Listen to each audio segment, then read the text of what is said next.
Ministri i Jashtëm i Serbisë, Marko Đurić, ka komentuar reagimin e kryeministrit Rama sa i takon çështjes së lumit Ibër. Në një postim në rrjetin X, Đurić thotë se Ibri nuk bën pjesë në sistemin lumor të Shqipërisë.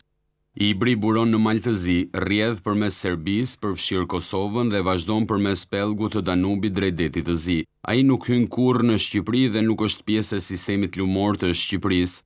Ibri është një rrjedhë ujore ndërkufitare, por Shqipëria nuk është shtet breglumor i këtij lumi. Çdo shqetësim legjitim duhet të trajtohet nga palët drejt për drejt të interesuara përmes mekanizmave të përcaktuar dhe mbi bazën e fakteve, e jo përmes deklaratave publike nga kryeqytetet që nuk janë pjesë e shteteve breglumore. Đurić bën thirrje për mos shëmbjen e plonave përgjatë brigjeve të liçenit të Gazivodës dhe Ibrit dhe themelimin e asociacionit të komunave me shumicë serbe. Kërkon nga Rama dhe homologu i tij shqiptar Ferit Hoxha të lënë pas diplomacinë e altoparlantëve.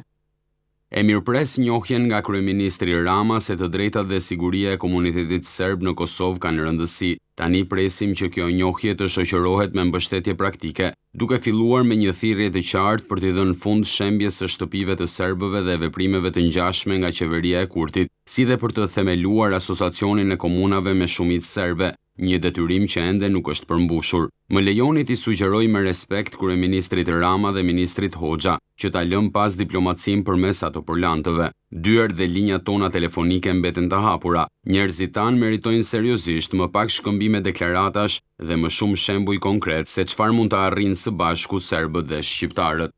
Ministri Ferit Hoxha i është përgjigjur homologut të tij serb, duke thënë se ardhmja e rajonit nuk qëndron tek kërcënimet e akuzat, por tek dialogu. Hoxha pranon argumentin e Đurić se Ibri nuk rrjedh në Shqipëri, por reagimi do të ishte i njëjtë edhe nëse do të cënohej Serbia, sepse kërcënimi helmon bashkëjetesën, thot ministri i jashtëm shqiptar.